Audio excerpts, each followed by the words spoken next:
Google ట్రాన్స్లేటర్లో మనకు చాలా రకాల కొత్త ఫీచర్స్ అయితే వచ్చాయి. టెక్స్ట్, ఇమేజెస్, డాక్యుమెంట్స్, వెబ్సైట్స్ అని. సో ఇంతకుముందు మనకు ఓన్లీ డాక్యుమెంట్స్, టెక్స్ట్ అనేది ఉండదు. ఇప్పుడు ఇమేజెస్ అండ్ వెబ్సైట్స్ అని కూడా ఆప్షన్ వచ్చింది. సో ఇవేంటి అనేది మీకు క్లారిటీగా చెప్తాను. మీకు చాలా బాగా ఉపయోగపడతాయి. వీడియో ఎండ్ వరకు చూడండి. ఓకే, ఫస్ట్ ఆఫ్ ఆల్ మీ మొబైల్లో ఉన్న క్రోమ్ బ్రౌజర్ని ఓపెన్ చేసుకోండి. సో ఓపెన్ చేసుకున్న తర్వాత సెర్చ్లో గూగుల్ ట్రాన్స్లేటర్ అయితే టైప్ చేయండి. టైప్ చేసిన తర్వాత ఇక్కడ మీకు ఫస్ట్లో ట్రాన్స్లేషన్ ఆప్షన్ చూపిస్తుంది. దీన్ని మీరు ఓపెన్ చేయకూడదు. దీని కిందే మీకు గూగుల్ translate.google.com అని ఉంటుంది. దాన్ని ఓపెన్ చేసుకోండి. ఓకే, సో దాని తర్వాత దీన్ని మీరు డెస్క్టాప్ మోడ్లో ఓపెన్ చేయాల్సి ఉంటుంది. రైట్ సైడ్ 3 డాట్స్ మీద క్లిక్ చేసి డెస్క్టాప్ సైట్ అనేది సెలెక్ట్ చేసుకోండి. అండ్ ఆ విధంగా సెలెక్ట్ చేసుకున్న తర్వాత ఇక్కడ మీరు ఏదైనా టైప్ చేయండి మీకు నచ్చిన లాంగ్వేజ్లో.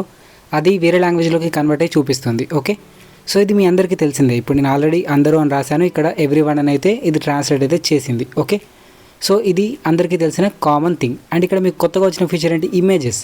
సో ఇమేజెస్ మీద క్లిక్ చేయండి. టెక్స్ట్ పక్కనే ఇమేజెస్ అని ఉంటుంది. సో దాని మీద క్లిక్ చేసుకోండి. ఓకే, సో దాని మీద క్లిక్ చేసుకుంటే డ్రాగ్ అండ్ డ్రాప్ అని ఉంటుంది. అండ్ దాని పక్కనే మీకు ఇంకొక ఆప్షన్ కూడా ఉంటుంది. అదేంటంటే బ్రౌజ్ యువర్ ఫైల్స్ అని ఉంటుంది. ఓకే, సో దాని మీద క్లిక్ చేయండి. దాని మీద క్లిక్ చేస్తే మీ గ్యాలరీలో ఉన్న ఫొటోస్ అన్నీ వస్తాయి. సో మీరు ఏ ఫోటోని ట్రాన్స్లేట్ చేద్దాం అనుకుంటున్నారో ఆ ఫోటో సెలెక్ట్ చేసుకోండి. అండ్ సెలెక్ట్ చేసుకున్న తర్వాత ఇక్కడ మీకు షో ఒరిజినల్ అని ఉంటుంది రైట్ సైడ్ టాప్లో. సో నేను జూమ్ చేసి చూపిస్తాను చూడండి. సో ఈ విధంగా ఉంటుంది. ఇది డిజేబుల్ అయి ఉంటుంది. దీన్ని ఎనేబుల్ చేయండి. ఎనేబుల్ చేస్తే మీకు రెండు వైపులా ఇమేజ్ అనేది కనిపిస్తుంది. అండ్ అలాగే మీకు ఆపోజిట్ సైడ్ కూడా ఇంగ్లీష్ సెలెక్ట్ అయి ఉంటుంది. ఇక్కడ టాప్లో చూసారా.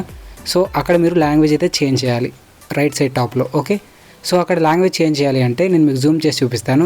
అరబిక్ పక్కనే యారో సింబల్ ఉందా, సో దాని మీద క్లిక్ చేసుకోండి. క్లిక్ చేసుకున్న తర్వాత మీకు ఏ లాంగ్వేజ్లోకి ఇది ట్రాన్స్లేట్ కావాలనుకుంటున్నారో ఆ లాంగ్వేజ్ సెర్చ్ చేయండి. నేను తెలుగు అని సెర్చ్ చేశాను. సో ఇప్పుడు చూసారు ఇది తెలుగులోకి ట్రాన్స్లేట్ చేసింది. అంత అక్యురేట్గా అయితే చేయలేదు. సో ఇది మళ్ళీ ఇంప్రూవ్ అవుతూ ఉంటుంది అనమాట ఫ్యూచర్లో. సో చాలా వరకు అయితే అక్యురేట్గానే ఇస్తుంది. ఓకే, సో అండ్ దాని తర్వాత ఇక్కడ మీకు వెబ్సైట్స్ అని ఇంకొక ఆప్షన్ ఉంది చూసారా. సో ఇక్కడ దీని మీద క్లిక్ చేసుకొని ఇక్కడ మీరు ఏదైతే ఇంగ్లీష్లో ఉన్న వెబ్సైట్ని మన లాంగ్వేజ్లో కన్వర్ట్ చేద్దాం అనుకుంటున్నారో ఆ వెబ్సైట్ ఇక్కడ టైప్ చేసి రైట్ ఆరో మీద క్లిక్ చేయండి. క్లిక్ చేస్తే ఫస్ట్ ఆఫ్ ఆల్ ఆ వెబ్సైట్ పేజ్లోకి అయితే తీసుకెళ్తుంది. తీసుకెళ్ళిన తర్వాత ఇక్కడ ఇంగ్లీష్ టు ఇంగ్లీష్ అని ఉంది టాప్లో. సో అక్కడ second English option arrow symbol ఉంది, దాని మీద క్లిక్ చేసుకోండి. క్లిక్ చేసిన తర్వాత మీరు ఏ లాంగ్వేజ్లోకి అయితే ట్రాన్స్లేట్ చేద్దాం అనుకుంటున్నారో వెబ్సైట్ని ఆ లాంగ్వేజ్ సెలెక్ట్ చేసుకోండి. ఆటోమేటిక్గా ఆ లాంగ్వేజ్లోకి వెబ్సైట్ అయితే కన్వర్ట్ అయిపోతుంది. మీకు మీరు అనుకున్న లాంగ్వేజ్లో ఆ వెబ్సైట్లో ఉన్న కంటెంట్ని చదువుకోవచ్చు. ఓకే, సో ఈ విధంగా ఉంటుందన్నమాట. సో అండ్ ఇందులో నేను ఇంతకుముందు మీకు చెప్పిన డాక్యుమెంట్స్ అయితే ఉంది కదా, అందులో మీరు పీడిఎఫ్స్ కానీ అలాంటివి అయితే అప్లోడ్ చేసుకోవచ్చు. అది కొందరికి ఉపయోగపడుతుంది. సో అండ్ ఇందులో ఇంకా బేసిక్ ఫీచర్స్ కూడా ఉంటాయి. మన టెక్స్ట్లోనే మీరు చూస్తే కాపీ ఆప్షన్ ఉంటుంది, దాని తర్వాత షేర్ ఆప్షన్ ఉంటుంది, దాని తర్వాత సేవ్ ఆప్షన్ ఉంటుంది. సేవ్ చేసుకున్న ట్రాన్స్లేషన్స్ అన్ని సేవ్డ్ ఆప్షన్స్లో మీకు కనిపిస్తాయి. ఓకే, సో ఈ విధంగా మీరు గూగుల్ ట్రాన్స్లేట్లో ఉన్న కొత్త ఫీచర్స్ని అయితే వాడుకోవచ్చు.